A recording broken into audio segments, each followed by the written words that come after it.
Saya tiba-tiba 12 juta 12 miliar, sorry 12 miliar. Sekarang saya mau berbuat baik, nggak ada yang transfer ke rekening saya. Nah, kalau dirunut dari ilmu yang saya pelajari di UGM ya, dari mana pendanaan itu? Ternyata pendanaan itu larinya ke Timur Tengah, larinya ke Rabbitat Al-Islami. Jadi mereka itu yang diam-diam mendanai teroris ini, termasuk ISIS ya, ISIS juga ikut mendanai. Nah ini loh yang dikatakan sangat berbahaya, menjijikkan, ya itu. Nah yang dikatakan oleh Bapak Yai tadi lembaga pendidikan, betul. Kenapa kok lembaga pendidikan seperti itu yang harus kita lakukan? Karena lembaga pendidikan ini yang bisa melawan radikalisme Islam versus Islam Nusantara. Saya ikut-ikutan jadi panitia, kayak panitia tadi ya. Karena versus radikalisme agama, sekarang versus Islam Nusantara atau moderat Islam. Loh, apa itu? Ya. Radikalisme Islam ini tadi ya bisa dibaca di dalam presentasi itu yang sudah di-handoutkan itu. Bertujuan mendirikan negara Islam berdasar syariat daulah Islam, gagasan kemurnian, mempertahankan batasan antara kami dan orang lain, eksklusif. Yang tadi saya ceritakan, saya dibuat eksklusif oleh mereka itu. Nah, tokoh agama sebetulnya ini orang-orang ini dulu pertamanya ingin belajar bahasa Arab ceritanya di Jakarta sana. Kemudian mereka dikirim ke sana. Nah, diperkenalkan dengan pemikiran tokoh-tokoh ini, Ibnu Taimiyah, Ibnu Abdul Wahab, kemudian Muhammad Rashid Shida, Ikhwanul Muslimin. Yang paling berbahaya ini yang belakangan ini, Ikhwanul Muslimin, Jamaat Islami, Sayyid Qutb, kemudian Alam Jihad oleh Abdullah Azam, Global Jihad oleh Osama bin Laden, dan terakhir Salafi Jihadinya Abu Bakar Al-Baghdadi. Makanya lebih baik itu, lebih enak ngaji kitab kuning daripada ngaji kitabnya ini, karena memang bahasanya Al-Quran tapi belakangannya itu meminta jihad gitu. Jihad global, memerangi, mentauhidkan, mentakfirkan, nah seperti itu. Akhirnya jadilah hampir seperti saya dulu. Survei yang dilakukan oleh Pusat Pengkajian Islam Masyarakat tahun 2011 terhadap responden generasi muda ditemukan tingkat intoleransi sudah mencapai 60,4%. Kemudian survei Laswardi Biru tahun 2011 dari 4.840 responden di 33 provinsi ditemukan tingkat radikalisme sudah 43.6, padahal titik aman itu 33, itu sudah 43, jadi sudah di atas ambang ya. Kemudian sebagian survei yang dilakukan oleh Lakib ya, untuk 327 guru agama Islam tingkat SMA di Jabodetabek, ternyata 66,4% mengetahui kelompok radikal dan menyetujui tindakan mereka 23%. Ini berbahaya sekali. Mereka guru agama loh. Tapi mengapa mereka kok malah memberikan konten-konten radikal pada saat mengajar? Nah, ini yang sangat berbahaya. Upaya yang dilakukan sudah dilakukan maksimal oleh TNI Polri, menangkap, mengeksekusi pelaku aksi terorisme, program deradikalisasi oleh BNPT dan Polri. Tetapi aksi terorisme tidak pernah berhenti, belum berhenti. Bahkan mantan-mantan narapidana teroris seperti Yayat itu ya, yang kemarin di depan kecamatan kantor kelurahan atau kecamatan di Bandung itu ternyata residivis teroris. Oleh karenanya perlunya partisipasi seluruh elemen masyarakat, terutama organisasi Muslim terbesar Indonesia, yaitu utamanya Nahdlatul Ulama dan juga Muhammadiyah, serta peran pendidikan dalam rangka mencegah paham ini. Nah ini kalau selengeannya kartunis ya. Prevention of terrorism, the one and only strength against terrorism is unity of the people. Jadi kita harus bersatu seluruh elemen masyarakat ini. Dan terima kasih Pondok Pesantren Lirboyo juga Institut Agama Islam di Tribakti ini langsung tanggap apa yang dibutuhkan oleh negara pada saat ini. Saya sangat mengagumi beliau ya, Yai Haji Said Akhil Siraj. Kebetulan waktu di Yogyakarta kemarin waktu melantik pengurus-pengurus PBNU sempat saya jumpa. Nah, menurut beliau Islam Nusantara bukanlah agama baru dan juga bukan aliran baru. Islam Nusantara adalah pemikiran yang berlandaskan sejarah Islam yang masuk ke Indonesia tidak melalui peperangan tapi kompromi terhadap budaya. Meskipun berkompromi terhadap budaya, di Nusantara, Islam Nusantara tetap tidak membenarkan adanya sebuah tradisi yang bertentangan dengan syariat Islam. Jadi meskipun kita berkompromi tidak berarti bahwa segala yang bersifat lenek apa syirik atau musyrik itu kita ikuti, enggak. Tapi kita bisa seperti wali-wali itu loh, para wali yang bisa dengan sangat cerdas, cerdik, dia bisa menarik hati orang Hindu yang di Mojopahit yang sekian banyak itu, terus akhirnya berbondong-bondong masuk Islam tanpa adanya kekerasan, tanpa peperangan, tanpa teror dan sebagainya. Itu yang sangat membanggakan ya. Nah, inilah yang dimaksud universalisme Islam, bahwa Islam itu ditujukan untuk seluruh umat, segenap ras dan bangsa serta seluruh lapisan masyarakat. Al-Islam syalih ilikuli zaman wa makan. Islam bukanlah risalah untuk suatu bangsa yang terpilih tertentu saja, misalnya untuk bangsa Arab saja, enggak, tapi untuk semuanya. Seperti halnya juga hidayah rahmat Allah untuk segenap manusia dalam Al-Quran Al-Anbiya. Awamal arsalnaka ila rahmatan lil alamin, ya tadi sebutkan oleh Yai Reza. Dan tidaklah kami mengutus kamu melainkan untuk menjadi rahmat bagi seluruh alam.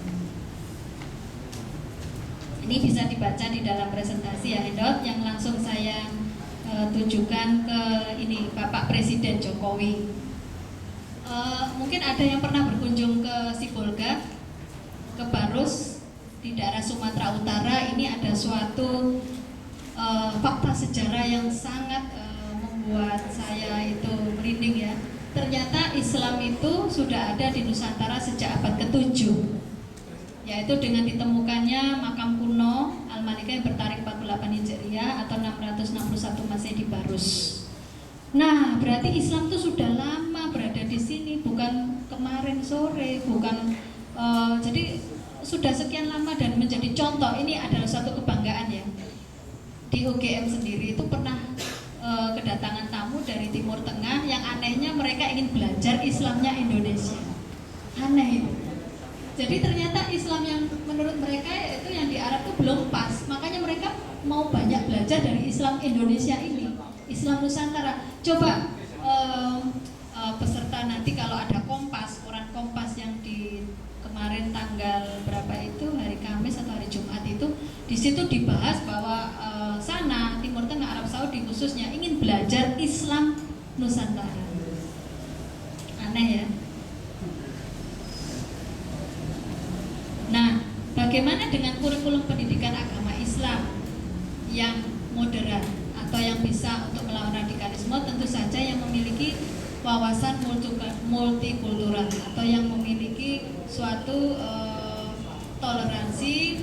Toleransi itu bukan berarti kita menerima kemudian melakukan sesuatu seperti itu, tidak. Tetap lakum dinukum waliyadin ya.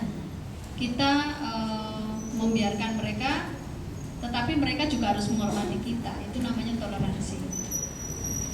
Pendidikan Undang-Undang Nomor 20 Tahun 2003 tentang Sistem Pendidikan Nasional, karena saya seorang pendidikan ya, pendidik, maka bab 3 pasal 4 ayat 1 disebutkan pendidikan diselenggarakan secara demokratis dan berkeadilan serta tidak diskriminatif dan menjunjung tinggi hak asasi manusia, nilai keagamaan, nilai kultural dan kemajuan.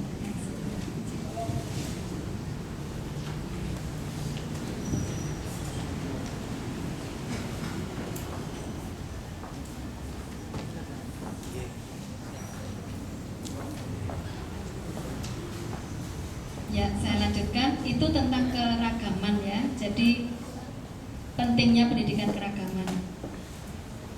Pakar pendidikan termasuk diantaranya HAR Tilaar, Azumadi Azra, Bapak Samroni, Bapak Musa Asyari, Bapak Abdul Munir Mulkan, Bapak M. Amin Abdullah dan Abdurrahman Masud.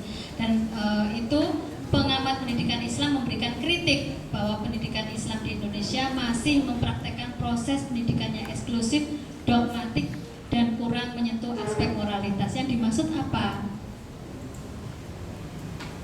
Yang dimaksud itu menurut Bapak Abdurrahman Mas'ud menyebutkan 3 indikasi. Apabila kita sebagai seorang pendidik sering menasihati peserta didik dengan ancaman, itu berarti kita termasuk yang ini, kategori ini. Guru hanya mengejar standar akademis tetapi kurang memperhatikan budi pekerti dan moralitas peserta didik. Sebagai contoh, nanti boleh ditanyakan ya. Sebagai contoh begini, tentu kita ingin murid kita mendapat nilai 9, 10 ya, untuk suatu mata pelajaran tertentu.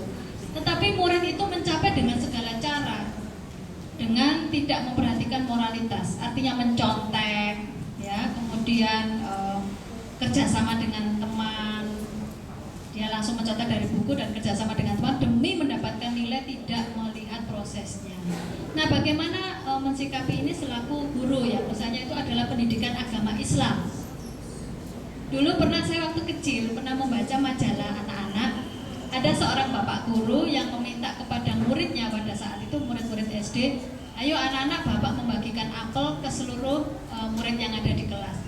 Coba tolong dimakan apel ini, tetapi tidak boleh kelihatan sama Allah. Sehingga orang yang seperti ini, mereka yang kembali kepada akal, mereka yang berpegangan teguh pada akal ajaran Bible pada waktu itu.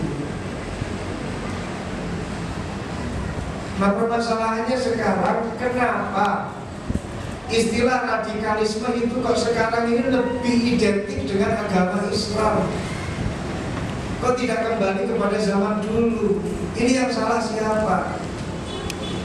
Dalam pelajaran bahasa Arab, saya mengatakan bahwa lughatul Arabiyyah, lughatul alamiyah, lughatul Arabiyyah, lughatul tsaqafah wal hadarah, lughatul tsaqafah wal hadarah. Bahasa Arab adalah bahasa dunia, bahasa kebudayaan, bahasa modernitas. Ini adalah bahasa Arab. Ada sampai yang bilang, berarti kalau begitu bahasa Arab ini sebenarnya harus nomor 1. Nah, tapi kenapa sekarang ini kalau kita katakan al-muta'assib atau seorang yang radikal, ini kemudian kok identik dengan Arab dan juga dengan Islam? Ini apakah yang salah bahasanya? Bukan, yang salah adalah ya kalian semua. Kalian semua kurang betul dalam menjaga bahasa Arab, kurang erat dalam menjaga bahasa Arab, sehingga pada akhirnya bahasa Arab tidak lagi menjadi bahasa yang nomor 1 seperti dulu lagi. Coba kalau sekarang kita praktekkan sedikit-sedikit pakai bahasa Arab, nggak bilang oke, tapi bilangnya toyib, kita enak gitu. Dan bilang halo gitu, tapi assalamualaikum, kan lebih dapat pahala. Dalam keseharian saja kita sering meninggalkan bahasa Arab. Mau pisah aja sekarang see you then, see you later, nggak mengatakan bilang liqah. Lebih asik kalau seandainya bilang liqah. Sekarang kalau kangen sama seseorang saja mengatakan I miss you, walaupun pada akhirnya I hate you. Kan lebih enak mengatakan alam mustaq ilaih, kan? I love you. Kenapa nggak bilang mungkin juga?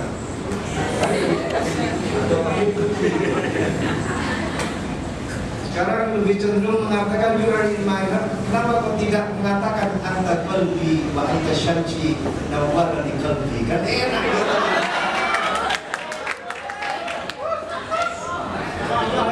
Karena ya ini berangkat dari pengalaman saya.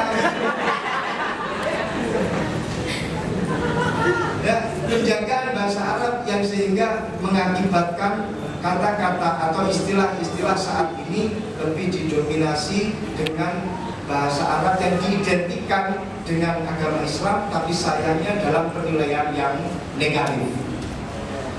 Kata-kata ta'assub di dalam ajaran agama Islam ini, mohon maaf, Ta'assub di dalam agama Islam ini memang dibagi-bagi terlebih dahulu.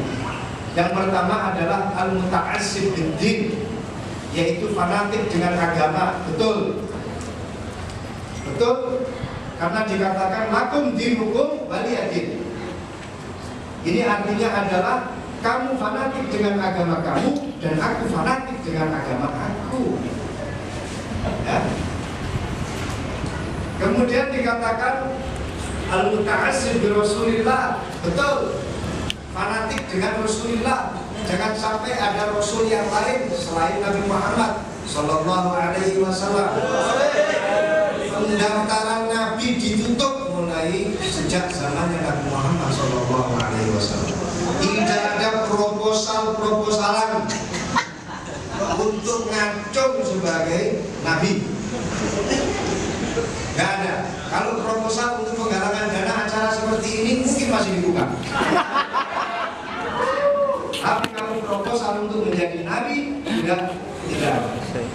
Tapi yang tidak diperbolehkan di dalam agama Islam adalah al-muta'assib bil ra'yi, al-muta'assib bil ara', yaitu fanatik dengan pendapat yang sifatnya masih ijtihadiyah. Gak boleh. Yang namanya muta'assib adalah dia berpegangan dengan apa pendapatnya, kemudian dia ngeblame, dia menyalahkan pendapat orang lain, dia tidak membuka pintu orang lain, idealis.